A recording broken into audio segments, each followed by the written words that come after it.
Welcome to Pep Talks with Jeanne. I'm your host, Jeanne Pepper. I started doing Pep Talks as a way to inspire you to do intentional acts of kindness and to further the goals of #BlazeItForward. Since its inception, Pep Talks has evolved, and now I use it to interview people actively making a difference in this world through their volunteerism, community service, or careers. My guests are all here because they have dedicated their lives to making this world a better place. Join us as we delve into the hopes, dreams, and aspirations of these truly inspiring and hardworking people. This season, we will be using a panel format in some of our episodes to bring together synergistic guests to discuss topics that weave the social fabric of the world around us. Welcome to another episode of Pep Talks with Jeanne.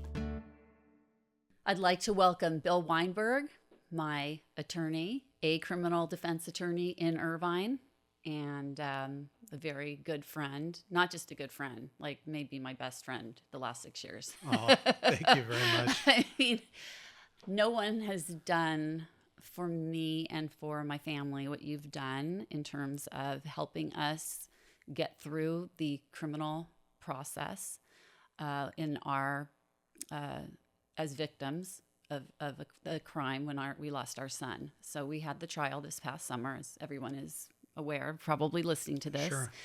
And we had a favorable outcome. We got everything that we wanted for the public to keep other people safe from this defendant.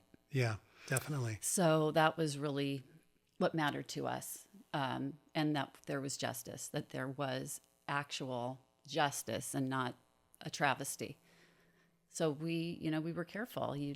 We were told not to talk to the press, not to make any statements, not to talk about what we might talk about in trial in our testimony. And we complied. And you gave us a lot of good advice on that too. It was a very challenging experience. There's no greater challenge than what your whole family went through. And obviously helping you play the long game and not give in to your emotions, which were understandable. Yeah. Was definitely a big part of that process for me, and everybody came through really, really well. Yeah. So, yeah. and a thanks to Jennifer Walker and the District Attorney's Office in Orange County. She got it done. Yeah. For the DA's office. I think she was the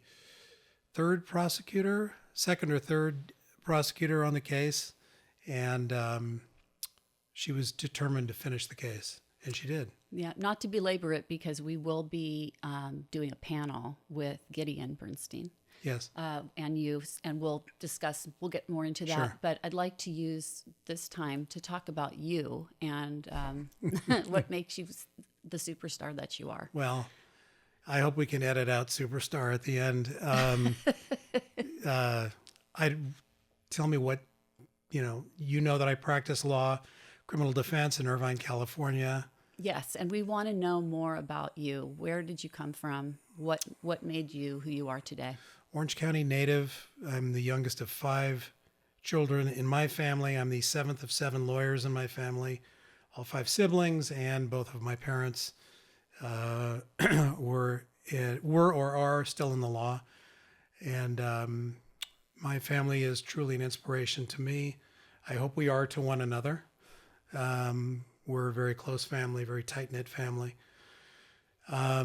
Grew up in Santa Ana and still live in Santa Ana. Raised my family in Santa Ana. Product of Chapman University, Western State University Law School. And again, practicing law in Irvine. It's my 31st year of practice. Wow, that's great. Feels like a long time. Yeah. Tell me what was your mindset when you decided to go to law school? Did you always want to do that? Was it expected of you? I didn't always want to, and it wasn't expected of me. My father, Martin, always said that getting a degree in law is a kind of intellectual discipline that will serve you in any capacity.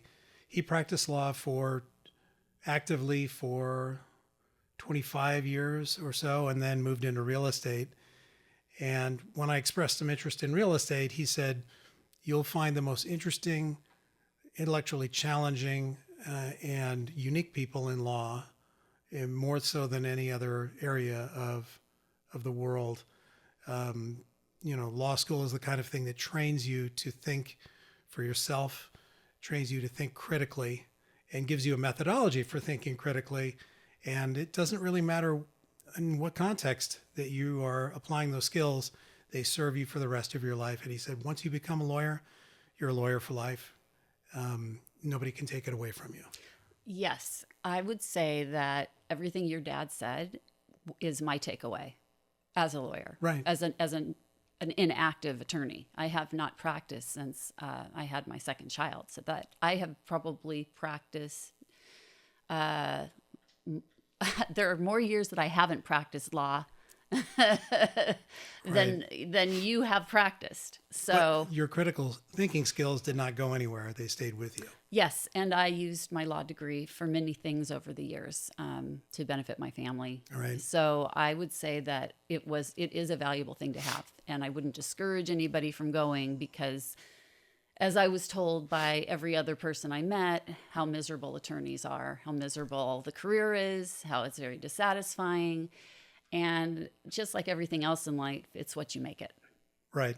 So if you choose a part of the law that you're not good at or that you don't like, then yeah, you're going to be miserable if it's just a paycheck. You have to find your passion. So, and obviously your passion is getting criminals off. I wouldn't exactly phrase it that way. I defend the accused. And, I take it very seriously. I do think that words mean something in that context. Many of my clients have done things that they regret. Most of them have done things they regret. But I don't think of them as criminals. I think of them as people who are accused. And it's important for somebody in my position to maintain that mental discipline and keep your clients in that place, that sort of conceptual place, so that you can serve their interests all the way to the finish line in handling their case. And I think that is what distinguishes you, in my mind, as a very special attorney, because you took a big risk when you decided to help us, because this is so anti-ethical to what you have done your entire career.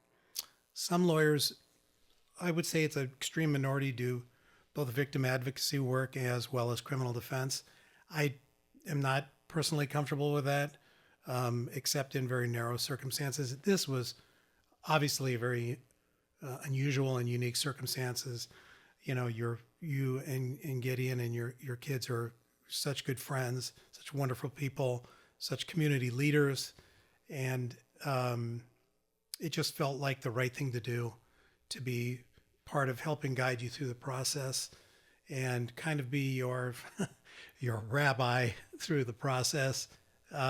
Because I know it, I understand it. And even though you're a lawyer, you weren't working in that part of the law. So, yeah. And I like teaching and explaining things to people and helping them understand it. So, yeah. And you were extremely helpful. Good. Most people don't know this, but I had never sat through an entire trial from beginning until end as an attorney until I sat through this trial this past summer. And it was a long trial. It was months. Very long. I mean, I think we started in March. Feels like the end of March. Yeah, the end of March. And we didn't have a verdict until July 3rd. Right. So it was very long. It was very drawn out. And it was very difficult. And we'll talk more about that when we get Gideon on with you.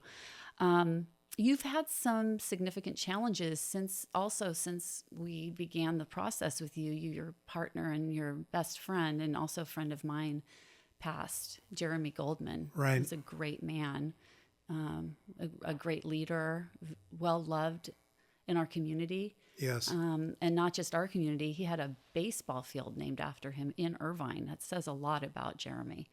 It does. He was a very warm and funny person who people were just sort of automatically drawn to. He was president of the baseball the Little League where his own kids played. And he really relished the meetings. You know, he and I officed together for about 15 years. And he would leave the office early to go either umpire a game or coach a game or go to a baseball meeting.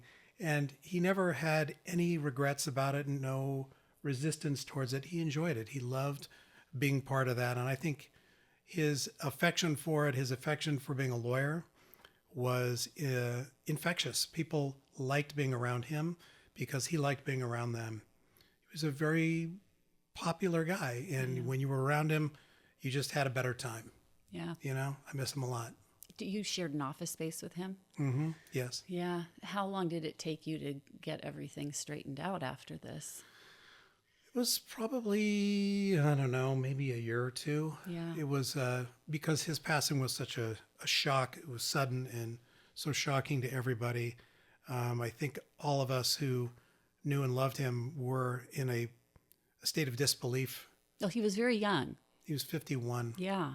He was, and a very imposing, big guy, big very man. vital, very full of life, as the saying goes. Yeah. So I think there was just a shock, just an extreme shock that somebody who filled the space so brightly could be gone so quickly. Yeah. It didn't seem possible. It seemed like an impossibility. I found myself, and still occasionally find myself, talking to him. Because, you know, we talked about all of our cases together, and we shared a common sense of humor and a very, say, a dark sense of humor, given the kind of work that we were doing, that not that many people could understand. Yeah. You know, so. Where do you think he is now? I don't know. That's, as the saying goes, beyond my pay grade. If he's with like-minded souls, I'll bet everybody's laughing. That's all I'll say. Yeah. Yeah. Do you believe in God? I didn't know this podcast was going to go in that direction. Do you want it to not go in that direction? Because we can make it do that too. I don't know. I don't know what I don't know. I like that. I don't know. Yeah, that's fine. Yeah. I mean, I think that being able to just say that is sometimes it's kind of a relief, just to not, because nobody knows. So it's a personal choice what you choose to believe. I wasn't raised in faith, so to speak. Yeah. I identify as Jewish very strongly, but I don't. You're genetically Jewish. I'm socially, culturally, Yeah. humorously, I guess. You enjoy Jewish. the perks. I do. I like all the benefits. You like all the benefits. And but when it comes to faith, that's just not something I've been able to kind of get a firm grip on. yeah, I think most people haven't. Even Right. people that are involved in it are still, they're challenged by it. They struggle with it. So that's not unusual. And the reason I ask is because there are so many different and unique viewpoints on spirituality, the afterlife. Right. And when we talk about like what happens to these wonderful people that are gone and where are we all going to be, it's like, it's a discussion that I like to have with people that are making this world a better place. Right. Because I'm looking to see, like, is there meaning here? You want to know that there's a lasting effect. Does it You matter? want to know that it's not just a few generations and then it's gone, that the Yeah. energy somehow forms somewhere else and is knowable in another way. I mean, we don't know. Nobody has ever been able to prove that there are rules we're supposed to follow. I don't think anyone can prove Right. it. So we've all just had to agree, like kind of in a social contract, that we are all going to follow these rules. And some of them are religious and some of them are social and some of them are laws that we've had to make in this country. There's a book by Sebastian Junger that came out recently, and it's in the context of the afterlife and what people report when they come back from a death experience or near the death experience. And it doesn't seem to land on any conclusion in that regard. They all do report some pretty interesting things, like a man who hears a conversation about himself between the doctor and a family member that's taking place outside of his room, and he's able to recount it in detail.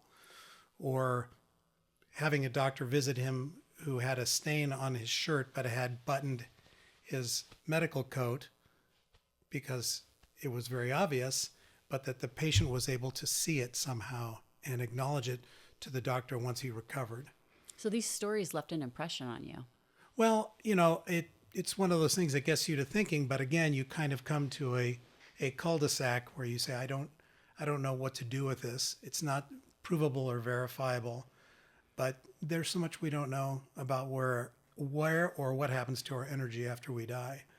So I'll just stay in the undecided column. I'm with you. I haven't made a decision yet either. Right. I'm going to wait until it's too late. You have to be under pressure. It's a thing. Right. Absolutely. Yeah. Absolutely. So tell me, were there role models besides your parents that led you to be who you are?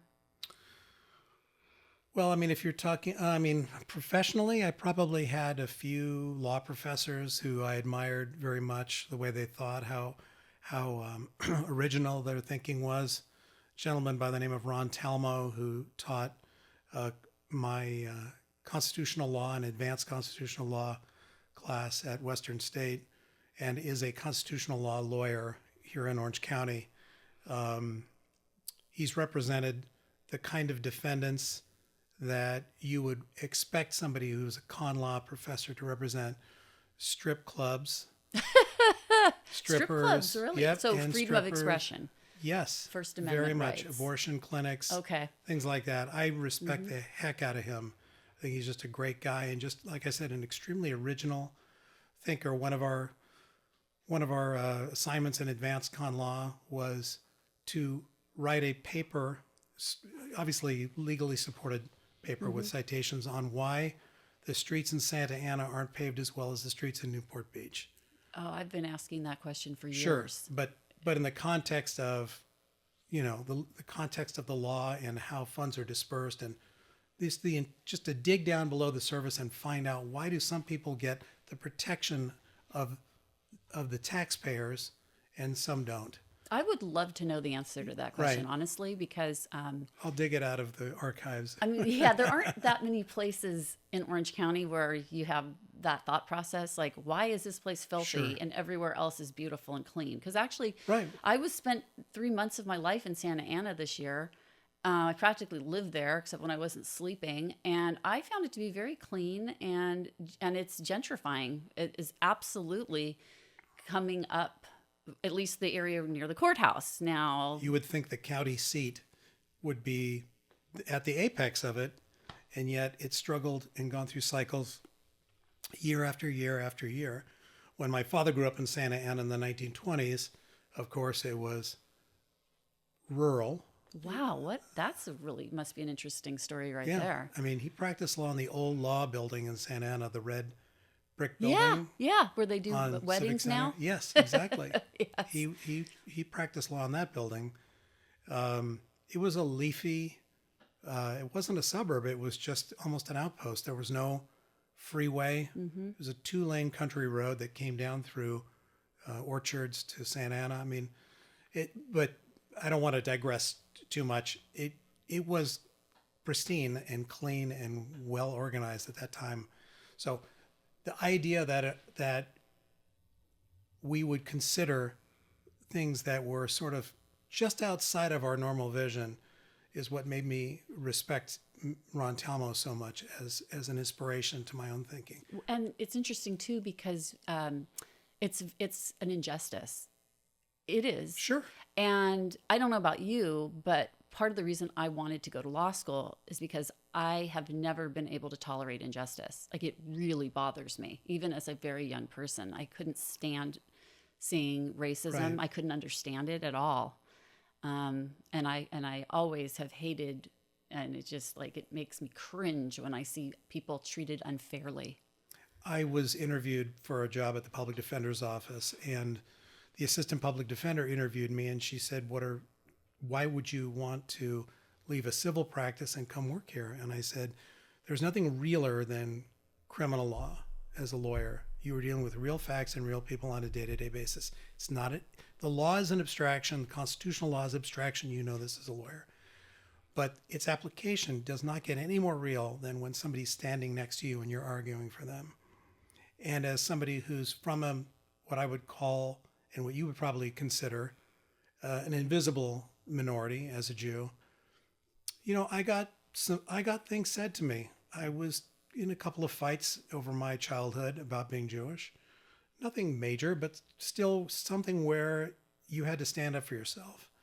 And that has always stuck with me. Even though I was incredibly lucky growing up as a child of my parents, that never leaves you. And that stuck with me. And so when she asked me that, I said, it's a big driver to be in this profession. Yeah. To stand up for somebody else. Right. Well, who's standing up for you? My wife. She always stands up for me. Absolutely. Absolutely. And she's not Jewish. No. Has that ever been an issue? No, I mean, I don't think so. I mean, I don't think it is for her. Oh, I have a problem with it. No. Actually, Yeah. I'm glad that you married somebody not Jewish, because you have done a mitzvah in bringing new genetics into our gene pool. Right. So kudos to you. Thank you. For enhancing the genetics of the invisible Jewish Thank you. people. She has great genes. She does. She She's really gorgeous, does. smart. Absolutely. Yeah, Absolutely. fun. She's a dynamo. Mm-hmm. No, she loves the culture and I think maybe her closest friend growing up was from a Jewish family, and she always felt drawn to the warmth and the connection and the sort of freedom, the emotional freedom of being around a Jewish family. That's a really nice way Yeah. of saying that it's nice to be around people that just say whatever they want to say. That's it. It's unfiltered. Whenever, whatever, they're Unfiltered. emotionally free. I think my dad saw her arguing with somebody, not in an unpleasant way, but arguing with somebody during a family event. And he said to me, I think she fits right in. Mm-hmm. Fits right in. That's great. Yeah. So after all of these years of practicing law, 32 years. 31, but How many? 31. Oh, 31. Oh, we don't want to give you credit where credit isn't due. 31 years of practicing law. Yeah. Satisfying career? Very, very satisfying career. Yeah. Very challenging. At times, very tough to get up off the mat and keep doing it, but ultimately very, very satisfying. Did you ever feel like you made a mistake in representing someone?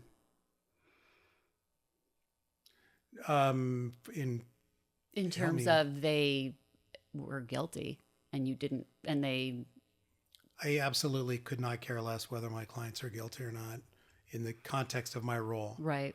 That's not for you to decide. It is not for me to decide. So no, I've never, ever regretted. There are clients who I disliked intensely on a personal level. Not that many, but some. Unforgettably so in some cases, which obviously I'm not going to mention any names, but Not me, though. not you. But no, I've never regretted it. Yeah. Is there anything that you wanted to accomplish as an attorney other than getting justice for those that have been accused of crime?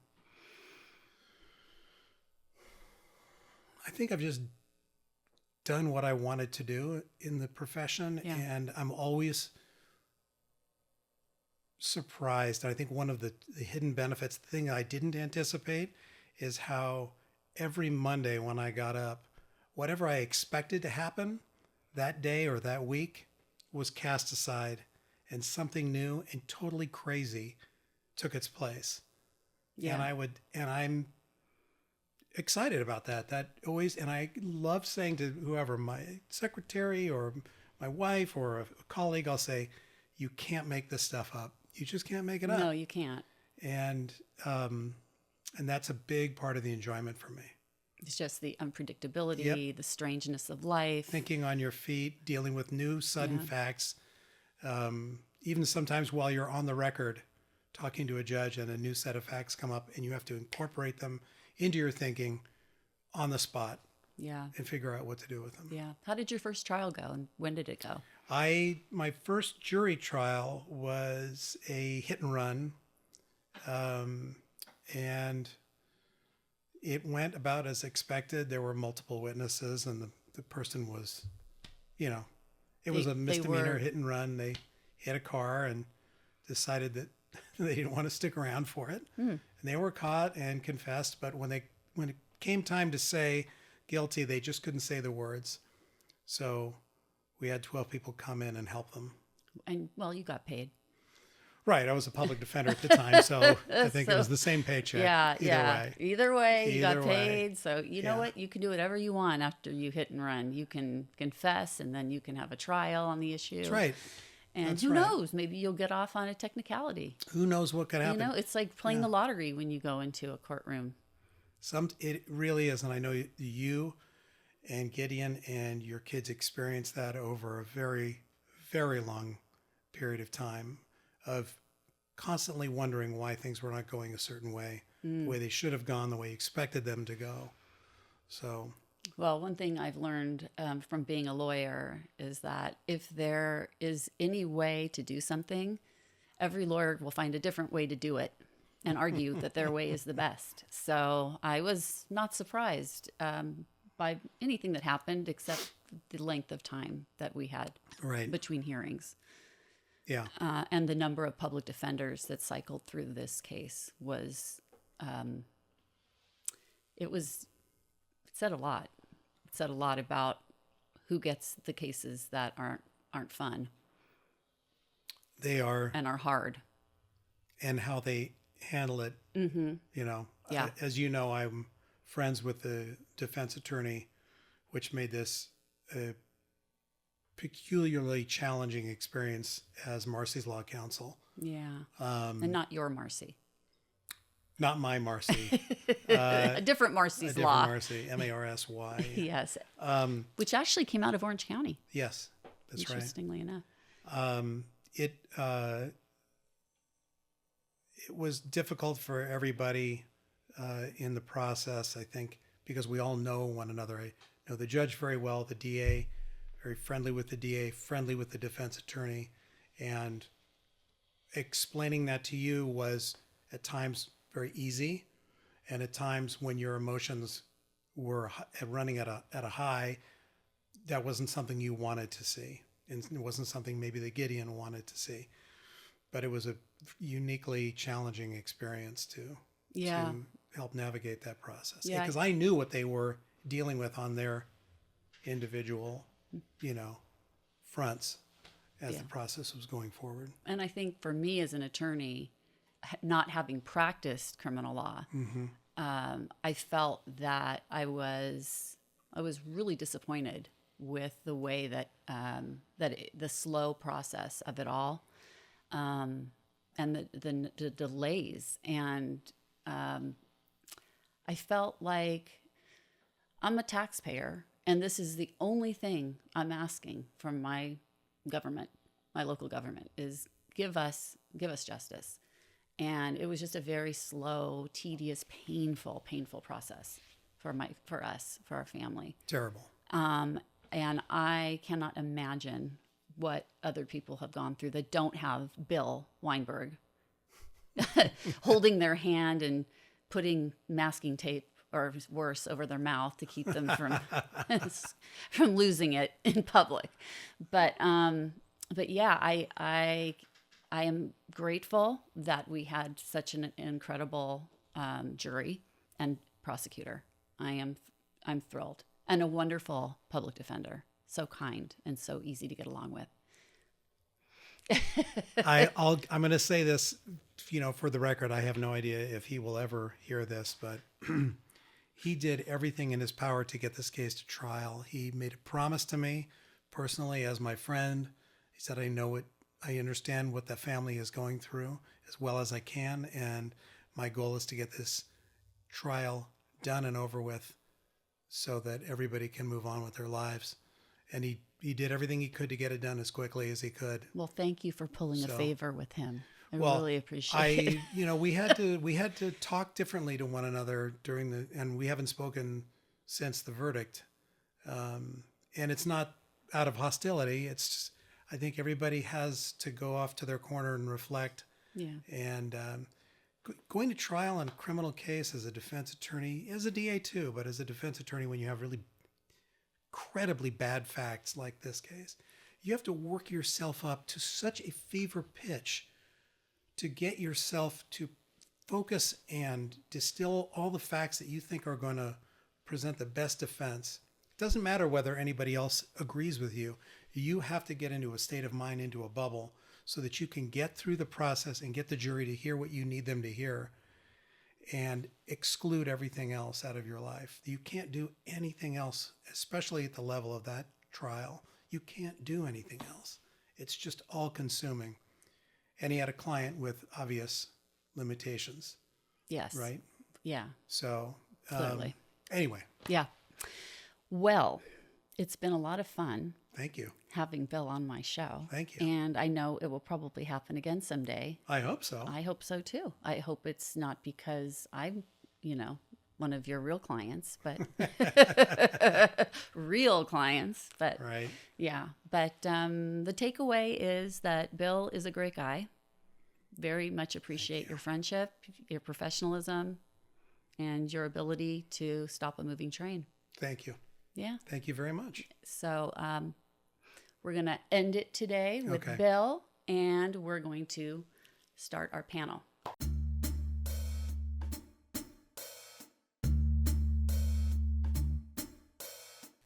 Hashtag Blaze It Forward is a campaign my family started in 2018 after our son Blaze was murdered. Hashtag Blaze It Forward provides the inspiration to thousands of people to repair the world with intentional acts of kindness. If you would like to learn more about Blaze and how you can make a difference, check out www.blazebernstein.org or join our Facebook group at hashtag Blaze It Forward. You can also check out my website for this podcast at www.PeppTalksWithJeanne.com. There you can follow along with my podcasting adventures and learn more about my fascinating guests and their passion projects. I would like to thank all of the volunteers who help make my philanthropic endeavors a reality. Today, that includes my producer, Eli Moskowitz, all of the volunteer crew members who join us, and a special thank you to my son, Jay Bernstein, for the original theme song you hear at the beginning and ending of each show. This has been another episode of Pep Talks with Jeannie. Until next time, keep on making this world a better place.